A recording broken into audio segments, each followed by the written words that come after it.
Lisa Faast here, and I got a wonderful question from Ashley. So, Ashley, this is for you. I decided to do a video because lots of pharmacy owners have this question. Her question was, how do I get my employees, my technicians, my clerks, and my pharmacists more engaged and excited about growing the pharmacy?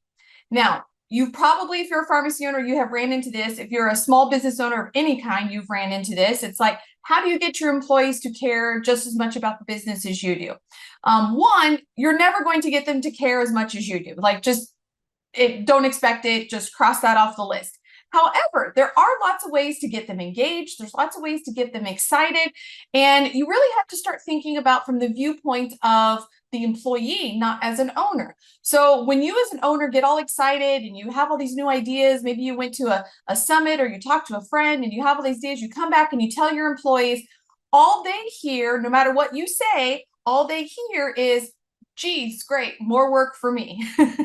And so that is generally not a good way to start an engagement. So one of my best ways, how I have succeeded in getting employees engaged and excited to grow the business, to make it more profitable, to make, all the things that you want as a pharmacy owner and to make them want it as an employee is to align the goals. So if your goal is a busier, more profitable pharmacy, you need to make the employees' goals align with that. Because typically speaking, in a lot of employees' goals, and I'm not speaking about any particular employee, but employees who show up to a job, they generally want to, clock in. They don't want to bust their ass, and then they want to clock out.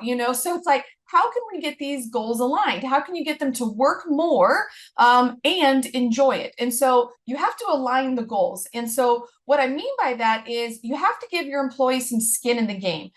Skin in the game can come in many different forms. Most of us think about bonuses and pay, increased bonuses or increased pay for doing more work, taking on more responsibility, increased pay through bonuses, which is completing certain projects or meeting certain objectives or goals, month in and month out. There's also status too. A lot of times we forget about things that are important to employees like status and titles. Many times as the pharmacy owner, we're kind of the top of the food chain, we're the top of the org chart. And so titles don't mean as much to us, but many times technicians maybe going to a senior technician or head of delivery or something like that, that actually can mean a lot to your employees. There's also lots of other levers. Many times people think of only like the money, which yes, a lot of employees want money. So that generally is a good one, but it is not the only thing that makes them feel fulfilled and will make them work harder to make the business more successful. I have found things like paid time off, getting insurance benefits, paid CEs, even gift cards to local businesses or local pizza or theater or coffee houses, those kinds of things. It's kind of amazing what employees value. Some of my pharmacists, they didn't really work a lot for bonuses. They wouldn't really do a whole lot, but all of a sudden they would do things and meet objectives in order to get a CE trip paid for. And it's like, I would have paid you more in bonus than the CE trip was paid for, but it's like the value didn't matter. It was just what was important to them. So when you're thinking about your goals and if your employees aren't engaged, they're not excited to do new things, let's hope you have the right employees. If you don't have the right employees, that's kind of a whole different discussion, but let's assume you have the right employees.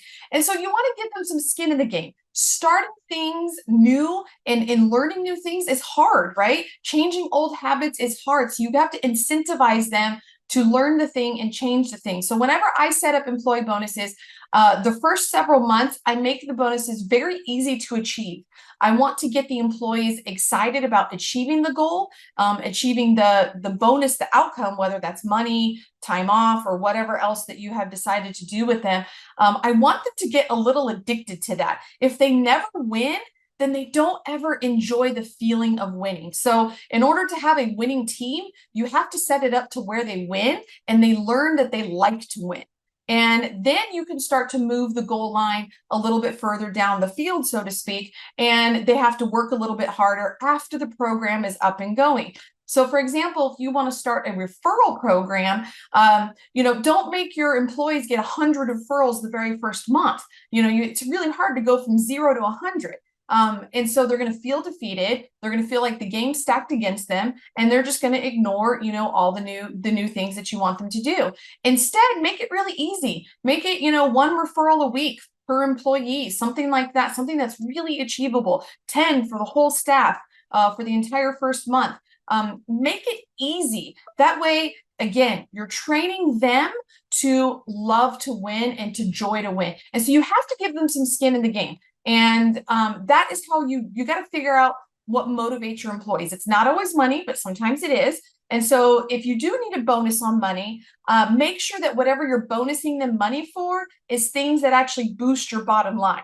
A lot of where some pharmacy owners have gone wrong with bonus programs and things like that is they offer bonuses for projects or programs that don't do anything to increase sales or anything to increase profit.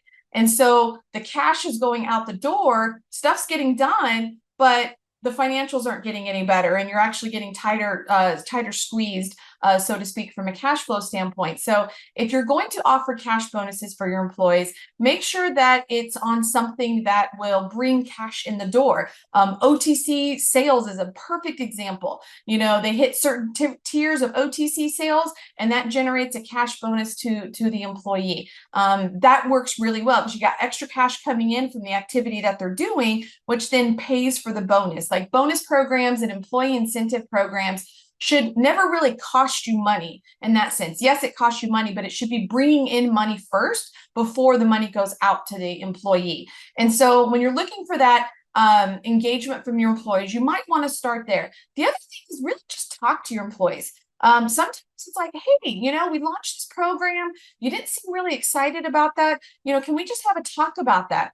Sometimes you'll uncover other things where maybe, maybe they got some personal issues going on. Maybe they're just really not happy anymore. Maybe they don't want to be a cashier and they've been really wanting to be a technician, but they didn't know how to ask you or whatnot. Like sometimes it's good just to talk to those employees and really figure out what their goals are. What is their 6-month, 12-month, 5-year goals?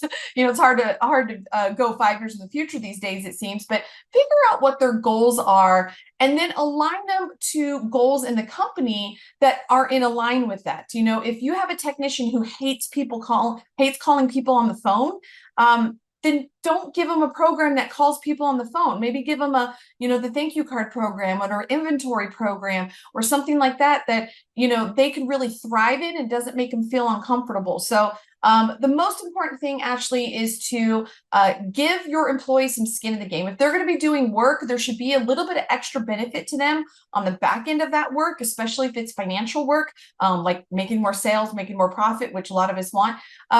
Don't forget about other ways to reward your employees: status, titles, paid time off, vacation, insurance, other benefits they might be interested in might be more valuable to them than a cash bonus at the end of the month. The most important thing, though, is to just not guess. Just talk to your employees. Find out what's important to them, find out what motivates them, discuss a little bit, if they've fallen flat somewhere, talk to them and ask them for feedback. And that'll really make the way forward so much easier because there's always going to be new programs. Like we cannot stay stagnant in our industry these days. Like, 10 years ago, you could get away with that. Just nowadays, you can't. Our industry is moving too much. Things are changing too much. There's always going to be something new. So the more you can train your employees to get excited about new, like they're excited for you to go to a conference because when you come back, they know they're going to have bonus opportunities. That's the way it was for my employees. It's like they knew when I got back from a conference that, I was going to have at least 2 or 3 things that I wanted to do, and which meant they were going to be able to make some extra money. And so they were actually excited to implement new things. And so that's where you want to get your staff to. If you have any questions about your staff or team or pharmacy bonuses, anything like that, you can post your comments down below wherever you're watching this video. Feel free to reach out to me directly as well. And if you found this valuable, I would surely appreciate it if you would share it with maybe some of your other pharmacy owner friends, because chances are they will probably find it valuable. And I just want to help you have a thriving, profitable pharmacy. And we'll talk to you again next time. Bye-bye.